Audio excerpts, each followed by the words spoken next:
चंपावत का उपचुनाव जीतने के बाद पुष्कर सिंह धामी से ये उम्मीद की जा रही थी कि ताबड़तोड़ वो फैसले लेंगे, लगातार ऐसे मसलों का समाधान निकालेंगे जिनसे जनता के हित जुड़े हों, जिनसे राज्य के विकास को रफ्तार मिले। लेकिन क्या वो ऐसा कर पा रहे हैं, इसे लेकर अब आकलन धीरे धीरे किया जाने लगा है। रिकॉर्ड मतों से जीतने के बाद पुष्कर सिंह धामी के सामने अब खुद को साबित करने की चुनौती है। भले ही आलाकमान ने उन पर भरोसा जता दिया हो और विधानसभा का चुनाव हारने के बावजूद उन्हें मुख्यमंत्री बना दिया हो, लेकिन अब जनता के भरोसे पर खरा उतरना धामी की ही जवाबदेही है, धामी की ही जिम्मेदारी है।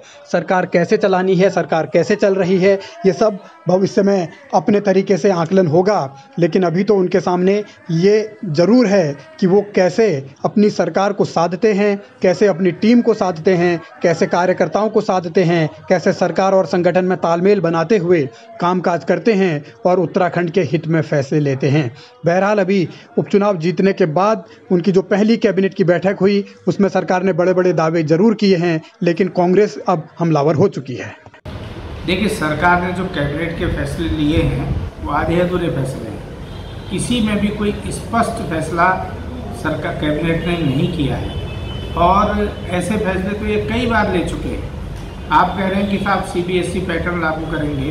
विगत 5 वर्षों में यही कहते रहे तत्कालीन शिक्षा मंत्री कि हम CBSE पैटर्न लागू कर रहे हैं, CBSE पैटर्न लागू कर रहे हैं, यही काम कहते रहे, उसमें कुछ नहीं हुआ। होमगार्ड के वेतन बढ़ाने की बात है, भत्ते बढ़ाने की बात है, ये 3 बार जियो हो चुका है, फिर आज कह रहे हैं। लेकिन जो काम कैबिनेट फैसला ले तो कम से कम उन फैसलों को पूरा करना चाहिए। आधे अधूरे फैसले लेकर जनता का ध्यान बांट रही है सरकार और जनता को बरगला रही है और राज्य के हित में कोई फैसला नहीं ले रहे।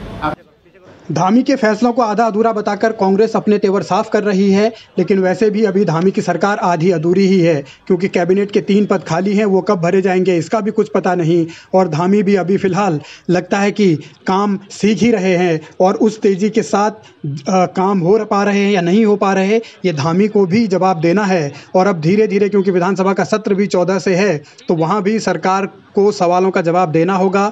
और उससे पहले एक राजनीति जो बीजेपी के भीतर अब धीरे धीरे गर्म हो रही है, जिसकी शुरुआत तीरथ सिंह रावत ने की है, तो आगे आने वाले दिनों में तमाम पहलुओं को कैसे धामी साधते हैं, कैसे वक्त के साथ खुद को ढालते हैं, कैसे सीनियर और जूनियर के बीच तालमेल बनाते हैं, युवा और अनुभव के बीच तालमेल बनाते हैं, ये भी उनकी परीक्षा की घड़ी होगी। आलाकमान का आशीर्वाद उन पर जरूर है, लेकिन राज्य का नेतृत्व कैसे संभलेगा, इसको लेकर भी तो चुनौती है और यही सब धामी को अब करके दिखाना भी होगा। लेकिन धामी को अभी दोबारा शपथ भी लेनी है। वो शपथ है विधायक पद की और संभवतः वो विधानसभा के सत्र के दौरान ये शपथ लेंगे या फिर सोमवार को भी ले सकते हैं।